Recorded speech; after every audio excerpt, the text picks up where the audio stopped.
So Indiana Jones and the Dial of Destiny is the 5th and final film as part of the brilliant Indiana Jones franchise, and it is an enjoyable movie. I mean, it is one of the most expensive movies ever made. Unfortunately though, it just isn't that great of an Indiana Jones movie, which is quite an impressive title to hold after Kingdom of the Crystal Skull. And interestingly, James Mangold was recently asked when promoting A Complete Unknown, what are your thoughts on what everyone has been saying about this film? And his reply is not only really disappointing, it's also incredibly defensive, as he's like, what was I supposed to do? Everybody's childhood hero is now an old person, so I had to work with what I was given. I feel like he's totally missing the point though, as he just made this guy into a really old and grumpy character, and he lost all of his charisma and his zest for life. And of course they interwove the reason for this into the movie in terms of the passing of his son and the separation / divorce that he's going through, but they could have just written this character in a more hopeful movie to make it very similar to what we've seen before. But instead they just made it ultra depressing, and you can tell a mile away that the original plan was to pass the baton on to Helena and her trusty new sidekick Teddy. All the way back in the 80s, Harrison Ford had signed a 5-picture deal, so it's so crazy that it took so many years for the 5th one to come out, and it's such a shame that George Lucas and Steven Spielberg weren't more involved, as the first 4 movies are so superior. I absolutely find it hilarious how Kingdom of the Crystal Skull was so hated and now is viewed as a much more superior movie because Dial of Destiny completely ruined this character. You can explain away some of the things in terms of Steven Spielberg originally envisioned this as his version of James Bond, in terms of having different sidekicks, different support characters, but because of the fact that this is going to be the final movie within this franchise, I feel like they could have done a better job in terms of maintaining the legacy of everything that had gone on before. And interestingly, it's also very similar to Scream 5 in terms of the 4th edition within that franchise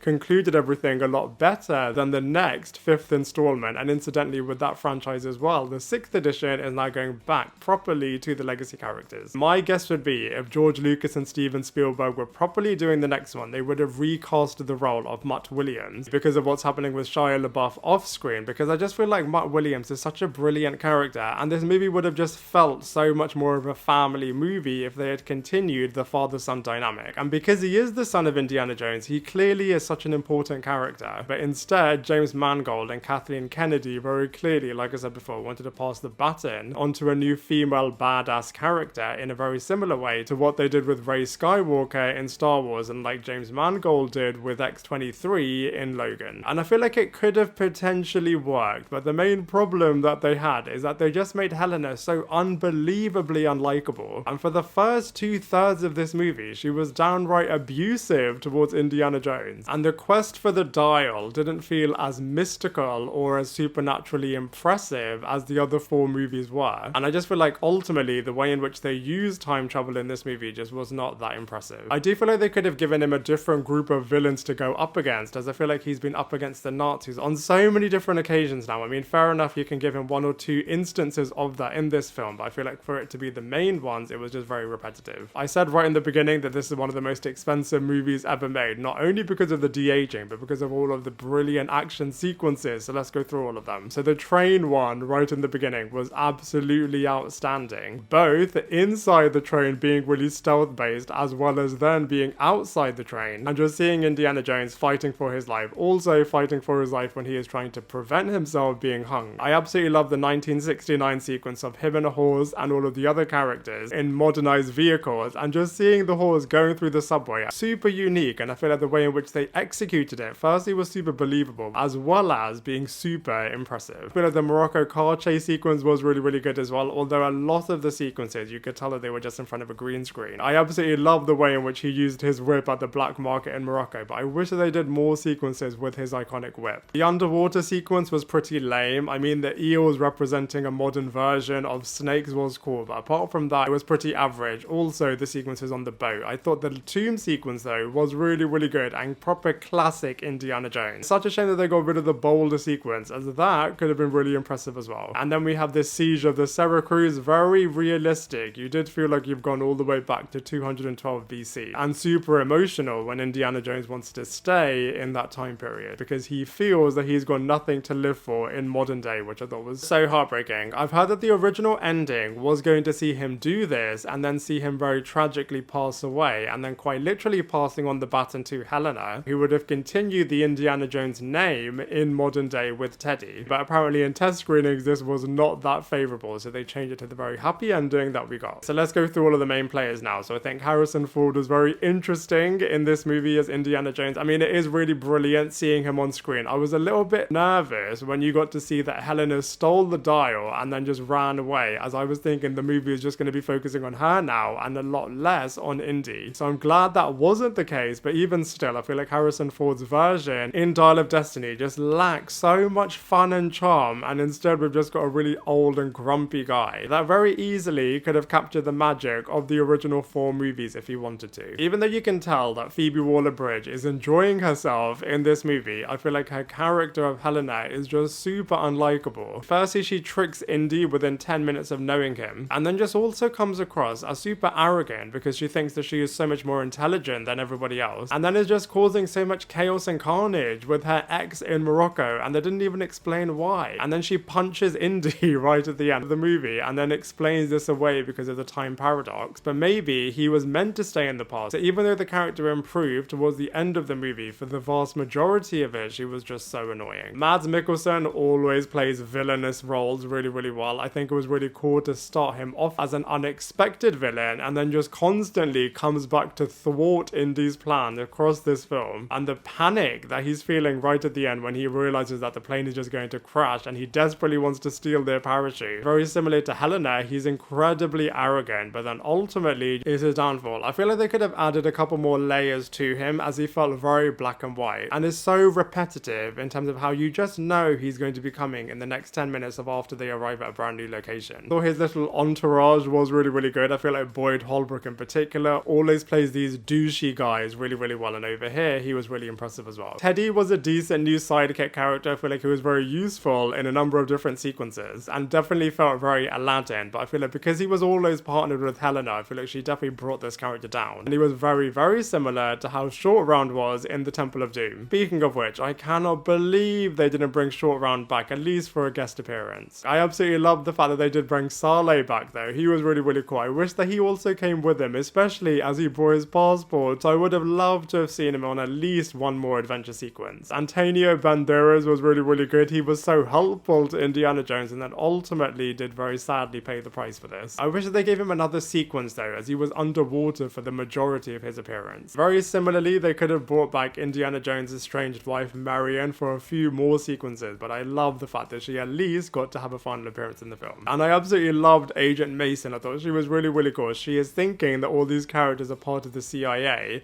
and then she is really quickly realizing that they are so much more darker and sinister. She was obviously never going to survive that long, but I would have loved to have partnered her up with Indiana Jones to try and bring Voller and his crew down. So, you know, there definitely were some cool moments and cool sequences in this film, but I feel like unfortunately it just wasn't that great of an Indiana Jones movie. I'm sure that they are going to try and continue this franchise in one way, shape or form in the future, but as far as Indiana Jones and the Dial of Destiny is concerned, I did enjoy certain moments of it, but I feel like overall it just could have been so much better, and so for all of those reasons I'm going to give it a 4.5 out of 10. Now I'd love to hear from you. What did you think of Indiana Jones and the Dial of Destiny? Let me know your thoughts in the comment section below, and I look forward to seeing you in my next video.